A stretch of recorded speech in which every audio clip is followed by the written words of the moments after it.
Vamos ya con el tema 2, vamos a entrar en harina. Tema 2 que os recordamos se llama La construcción del Estado liberal, 1833-1868. Y vamos con el punto 1, la Primera Guerra Carlista, 1833-1840. Bien, antes de nada, decir que no vamos a entrar en los pormenores del conflicto, vamos a ver solo líneas generales. Podríamos hablar largo y tendido sobre este tema, pero no es el propósito de estos vídeos.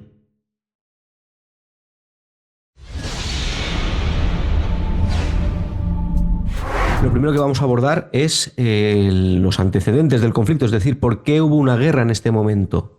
Y bien, recordemos, esto lo voy a explicar de manera muy sucinta también, muy somera, no vamos a entrar demasiado en harina, porque esto es del tema anterior. Pero bueno, para recordar un poquito, para refrescar memoria, recordamos que Fernando VII tenía un gran problema que le impedía tener herederos. Herederos varones, ¿se entiende? Bueno, no tenía en un principio ni niñas ni niños. Bien.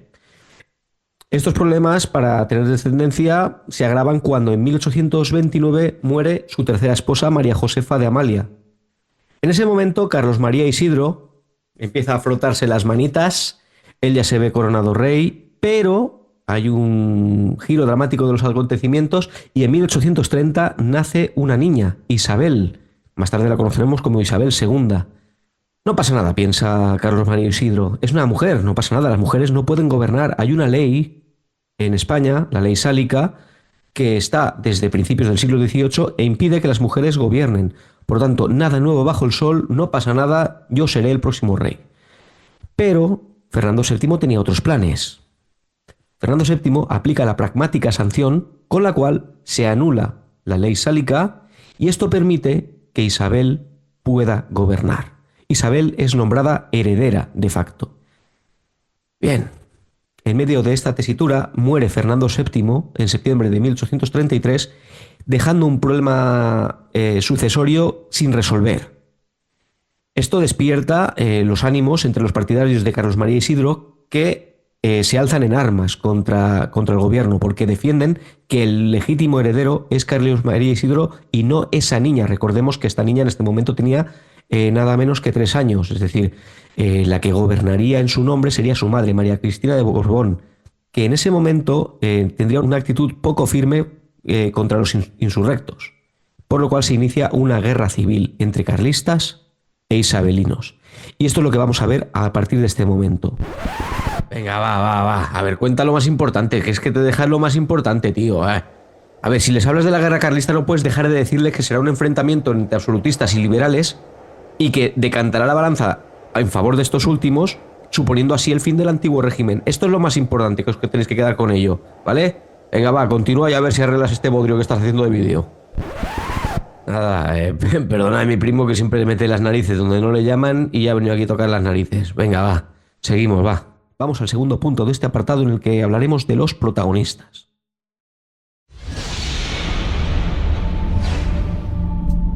Bueno, pues vamos a ver quiénes son los protagonistas de esta guerra.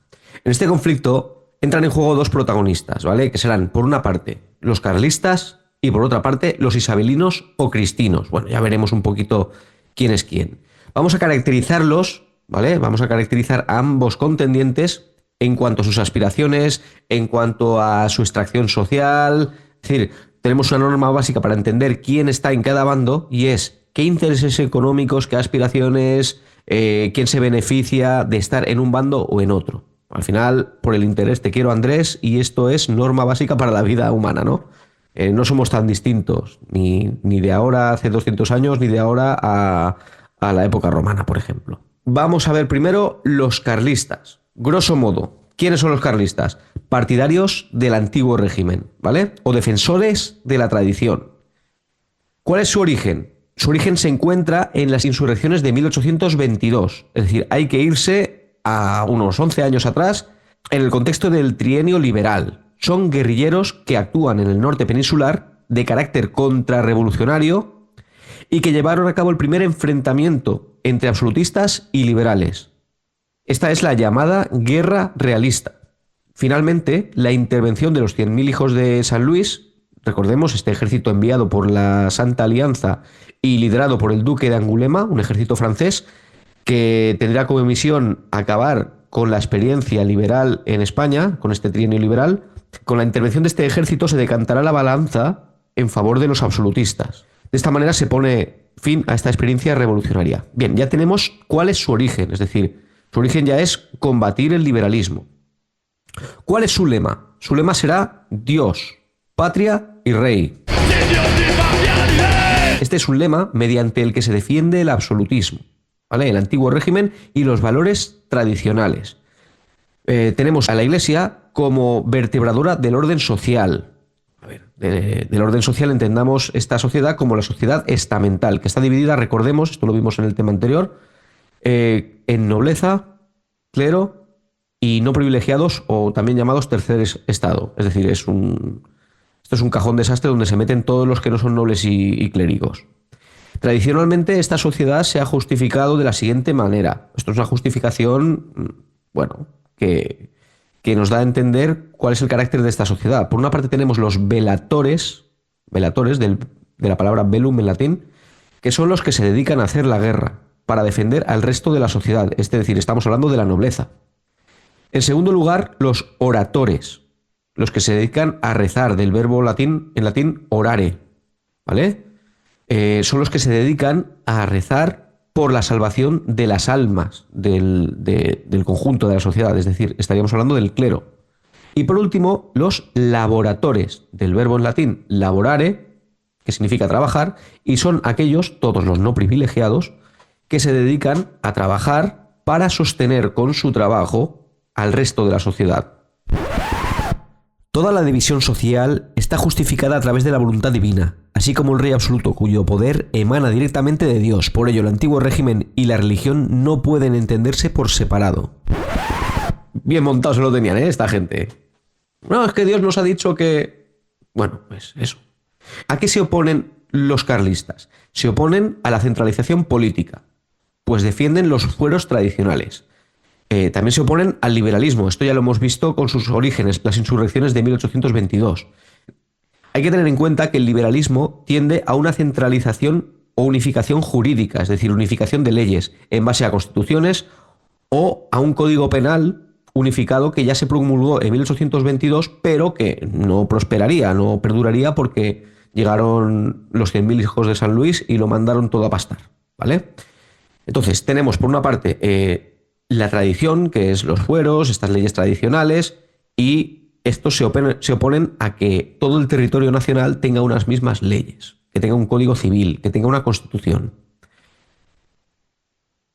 ¿Quiénes eran los carlistas? ¿De dónde salen? Bien, recordemos aquello de cui bono, es decir, ¿quién se beneficia? O en este caso, cui malo, ¿quién se perjudica o quién es perjudicado por el liberalismo? Pues en este caso, el clero y la nobleza rural, esto está claro. Si se llevaba a cabo una reforma agraria, podrían perder sus bienes y las rentas que se derivan de estos bienes. Por otra parte, tenemos campesinos empobrecidos, artesanos arruinados o arrendatarios desconfiados de una reforma agraria liberal. Podríamos pensar que un sistema liberal que defiende, entre otras cosas, entre otras muchas cosas, igualdad ante la ley, igualdad de oportunidades, etcétera, beneficiaría a estos grupos sociales. Sin embargo, durante el trienio liberal, muchos quedaron descontentos en el campo porque no pudieron acceder a la propiedad de las tierras. O, en el caso de artesanos o de los que arrendaron tierras, vieron cómo sus inversiones caían en saco roto o directamente las perdían, porque con la restauración de Fernando VII como rey absoluto, toda esta obra legislativa del trienio liberal acabó por deshacerse. Entonces, todos estos grupos sociales en un principio se decantarán del lado de los carlistas. ¿Dónde se encuentran estos focos carlistas? Bueno, principalmente en zonas del sector nororiental de la península ibérica. Tendremos focos carlistas en el País Vasco, en Navarra, en parte de Cataluña, Aragón y parte de Castellón, ¿vale? El Maestrazgo, el Sports, que bueno, esto está compartido entre Aragón y Castellón. En segundo lugar, vamos a ver quiénes son los isabelinos, que también son llamados cristinos, ya os lo he mencionado antes, y este segundo nombre alternativo se debe a la regente María Cristina, que es la que en este momento estaba gobernando en nombre de su hija Isabel. ¿Quiénes serán? ¿De dónde vienen estos cristinos o isabelinos?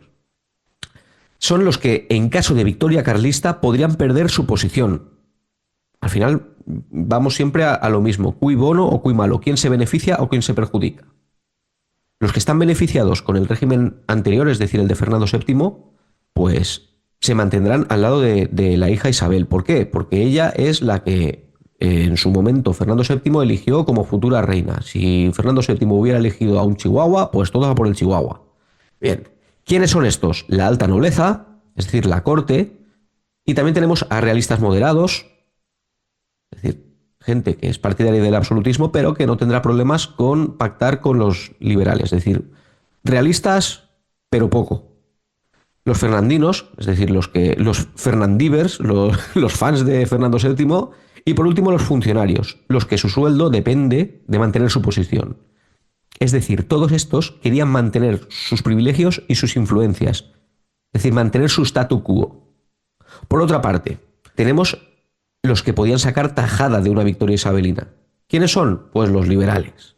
La unión entre liberales e isabelinos a todas luces es contra natura, es como meter pizza a la piña, un empastre, ¿vale?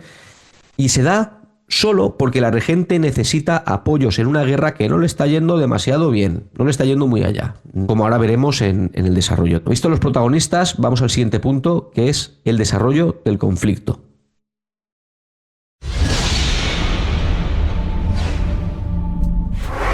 Vamos a poner música épica y vamos a ver el desarrollo del conflicto. ¿Dónde actuaron los carlistas? Bueno, ya os he comentado que ellos principalmente se encontraban en la zona, en el sector nororiental de la península ibérica, por tanto, esa será su principal foco de acción, ¿vale? En primer lugar, Carlos María Isidro se instala en Navarra, pero allí no dominarán grandes ciudades, y esto es un lastre, es decir, hay que tener en cuenta que una ciudad, una gran ciudad, es un centro político y económico. Aquí tenemos dominadas por los carlistas o bien ciudades de segundo orden o bien zonas rurales. Su segundo foco de acción será Cataluña, es decir, sería toda la zona de interior al norte de Cataluña, y un tercer foco en el Bajo Aragón y el Maestrazgo, liderado por el general Cabrera. La guerra la vamos a dividir en dos fases y vamos a tener el año 1835 como punto central, ¿no? Es decir, la guerra comienza en 1833 y hasta 1835 hablamos de una primera etapa de iniciativa carlista, es decir, los carlistas lo están petando. Ocupan Tolosa, Vergara, Durango y Éibar. También intentan asediar Bilbao, aunque no sale bien. Y en este momento los ejércitos del bando carlista estarán al mando de Tomás de Zumalacárregui. ¿Quién es este Tomás de Zumalacárregui? Bien, voy a leeros un fragmento de la página web de Despertaferro, una revista bastante interesante a nivel historiográfico, que dice: Zumalacárregui consiguió hacerse con el mando de los 2000 combatientes que quedaban de Navarra, recoger los restos derrotados de los de Álava y Vizcaya y convertirlos, 20 meses después, en el ejército triunfante que dominaba, a excepción de las grandes ciudades, tanto Navarra como el País Vasco.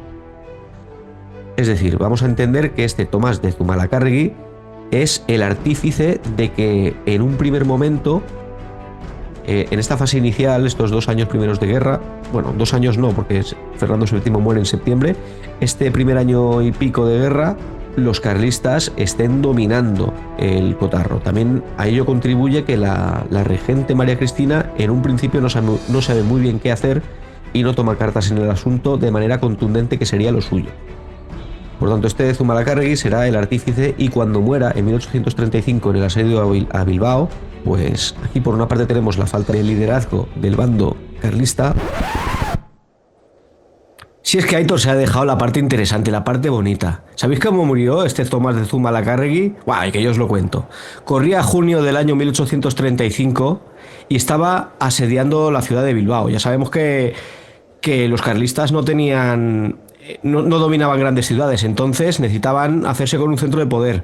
Y durante las primeras semanas del asedio, pues este Tomás de Zumalacárregui recibió un disparo de bala en la pierna Y debía ser un hombretón del norte, porque dijo, esto es una herida superficial, esto no pasa nada, murió. Como buen vasco.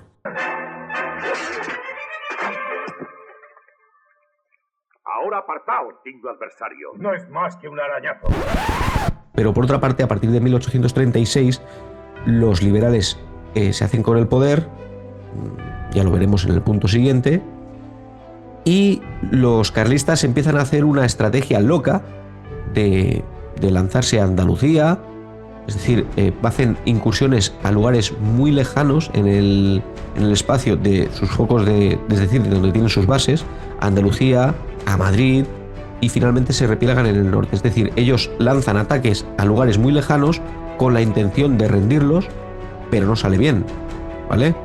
Finalmente tendrán lugar las victorias liberales a mano del general Baldomero Espartero, que parece el nombre de un personaje de Francisco Ibáñez, pero no es. Este Baldomero Espartero es un personaje muy importante, ¿vale? En este momento tendrán, como digo, victorias liberales, el retroceso final carlista y la victoria definitiva. Y este será el punto siguiente, el final del conflicto.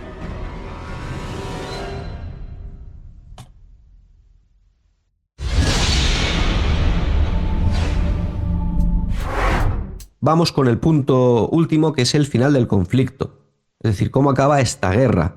Ante la inminente derrota por parte de los carlistas, hay disidencias entre sus filas. Por una parte, los transaccionistas son los que vieron cómo iban las cosas, vieron que el final estaba cerca, vieron que no iban a vencer y optaron por rendirse de manera que pudieran obtener unas condiciones de paz más beneficiosas. Por otra parte, tendremos los intransigentes, que serán los defensores de continuar con la guerra. Y entre ellos tenemos al general Cabrera, que es este que vemos aquí en la imagen de la diapositiva. De Cabrera, si habéis estado en Morella, a los pies del castillo hay una estatua ecuestre suya, que ahora os la voy a poner aquí en imagen. Y bien, el final del conflicto se da a partir del llamado Convenio de Vergara, también conocido como Abrazo de Vergara, en 1839, entre Maroto, que era el principal general carlista en ese momento, y Espartero, Baldomero Espartero, ya os he hablado de él. Una vez se firma esto, es el final de la guerra. ¿Qué se acuerda en este tratado o en este convenio? En un primer lugar, hay una cesión a la voluntad de los carlistas, y es mantener los fueros vascos y navarros. Recordemos que los carlistas, una de las cosas que defendían es la existencia de unos fueros tradicionales. Y si nos ponemos a pensar hoy en día, Navarra se llama Comunidad Foral de Navarra, foral de fuero. En segundo lugar, se integrarán generales carlistas en el ejército isabelino, sin perder rango o sueldo. Es decir, todos aquellos que quisieran dedicarse o seguir dedicándose a la vida castrense podrían continuarlo integrándose en el ejército de los liberales, sin ningún tipo de penalización. Es decir, a esto se le llama Abrazo de Vergara. Viendo esto último, esta integración de generales carlistas, vemos que aquí no se está pretendiendo humillar al vencido, sino reconciliar las dos posiciones. Vamos a acercar posturas y vamos a hacer que la convivencia sea pues lo mejor posible al acabar este conflicto. Es un conflicto que realmente no se acabará de resolver. De hecho, a lo largo del siglo XIX va a haber 2 guerras carlistas más. Sin embargo, los intransigentes no aceptarán este tratado y habrá que derrotar al año siguiente al general Cabrera en Morella. Se había atrincherado allí. Que yo no acabo la guerra, que yo no. Pues al final tuvieron que derrotarlo por las bravas. Bien.